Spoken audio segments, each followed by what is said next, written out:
Every time Elon Musk steps onto a stage, or more often posts a single line online, the reaction is immediate and predictable. Half the internet treats it like the future just arrived early. The other half rolls their eyes and starts pulling up old clips of missed deadlines. And here's the uncomfortable truth: both sides are usually right. Because Musk operates in a very specific way. He doesn't just build products, he builds narratives about the future. Narratives so ambitious that even partial success looks like science fiction becoming real. But his latest announcement, Macrohard, pushes that pattern to a new extreme. This time, he isn't talking about a car or a rocket or even a brain chip. He's talking about replacing software companies entirely, not competing with them, not improving them, replacing them. And that's a very different level of claim. So instead of reacting to headlines, let's slow this down and actually examine what's going on here, what Macrohard is supposed to be, what signals exist behind the scenes, how it fits into Musk's larger strategy, and whether this is a genuine shift in computing or just another ambitious idea that may take far longer than expected to materialize. Musk has made big claims before. That's not new. Reusable rockets once sounded unrealistic. Electric cars dominating the market sounded unlikely. Satellite internet covering the globe sounded expensive and impractical. And yet, in some of those cases, he delivered.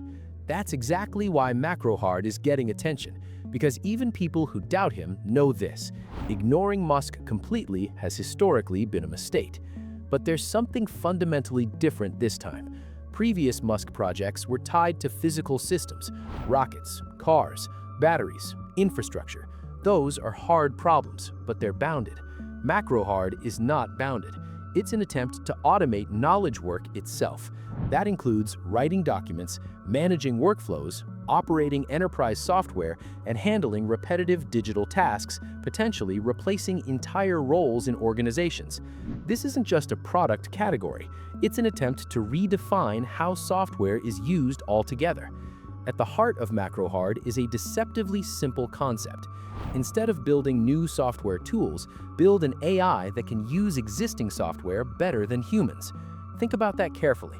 For decades, software has been designed around human interaction. Buttons, menus, dashboards, interfaces. All of it assumes a person sitting in front of a screen. Macrohard flips that assumption. Instead of humans using software, software becomes something AI uses. That shift is massive, because if an AI can understand what's on your screen, interpret context, make decisions, and execute actions, then the interface itself becomes irrelevant. You don't need to learn Excel. You don't need to navigate enterprise dashboards. You don't need training on internal tools. You just tell the AI what you want, and it figures out how to do it. That's the promise. Macrohard is described as a combination of two layers: a reasoning system and an execution system. The reasoning layer comes from xAI's Grok model, essentially the part that decides what needs to be done. The execution layer is where things get more interesting. This is not just an API-based automation tool. The system is designed to watch a live screen, understand UI elements visually, and control keyboard and mouse inputs. That means it doesn't need special integrations. It can theoretically use any software that a human can use. This is what makes the concept powerful and also extremely difficult, because software interfaces are messy. They change, they break, they behave unpredictably. Humans adapt to that easily. AI doesn't, at least not yet. Here's where the broader strategy becomes important. Most companies working on AI agents rely heavily on external infrastructure. They depend on GPUs from NVIDIA, cloud platforms, and third-party datasets. Musk's approach is different. He's trying to control the full stack: hardware through Tesla, models through xAI, data through multiple platforms, and distribution through existing ecosystems. This vertical integration is something he's consistently pursued. It's not just a standalone idea, it's another layer in a larger system. Now we get to the most important part. What actually exists today? Right now, no working product has been shown publicly, no verified demo has been released, no timeline has been confirmed. Everything is still conceptual. And that matters, because the gap between concept and execution in AI systems like this is enormous. We're not talking about improving a chatbot. We're talking about reliable perception, accurate reasoning, consistent execution, error handling in real-world environments. Each one of those is a major technical challenge. Combined, they become exponentially harder. Another key factor often overlooked in discussions like this is timing. Musk is not entering an empty space. Major players are already building similar capabilities. Microsoft is embedding AI directly into productivity tools. Google is integrating AI across its entire ecosystem. OpenAI is developing increasingly capable agents. These companies have advantages: existing user bases, deep integrations, mature infrastructure, enterprise trust. Macrohard's advantage is different. It's not about integration, it's about abstraction. Instead of embedding AI into software, it tries to bypass software entirely. That's a bold strategy, but also a risky one. If Macrohard becomes real, it won't happen all at once. The likely progression looks something like this. First phase, basic task automation, repetitive workflows, simple interface interactions. Second phase, multi-step processes, cross-application workflows, context-aware decision-making. Third phase, complex operations, independent task execution, minimal human supervision. Each phase could take years, and each phase introduces new challenges: reliability, security, user trust, regulatory scrutiny. There's also a deeper issue here.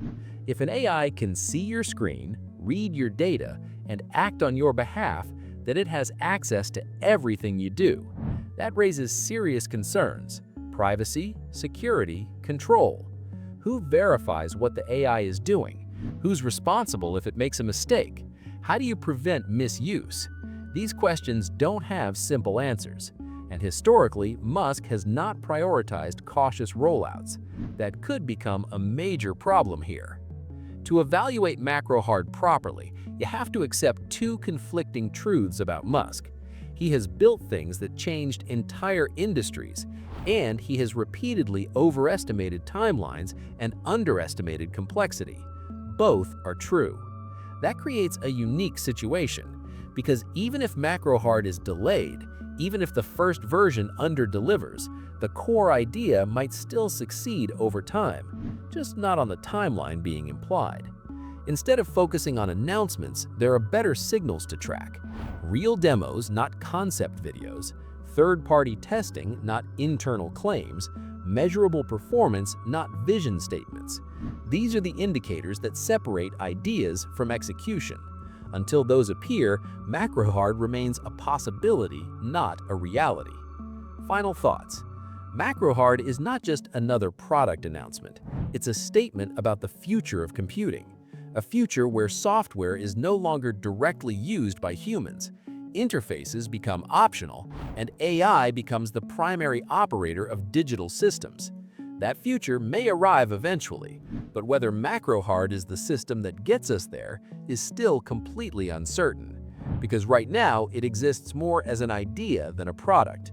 And with Elon Musk, the line between those two things has always been where the real story begins. That's it. If you like this breakdown, make sure to subscribe to the channel. I'll catch you in the next one.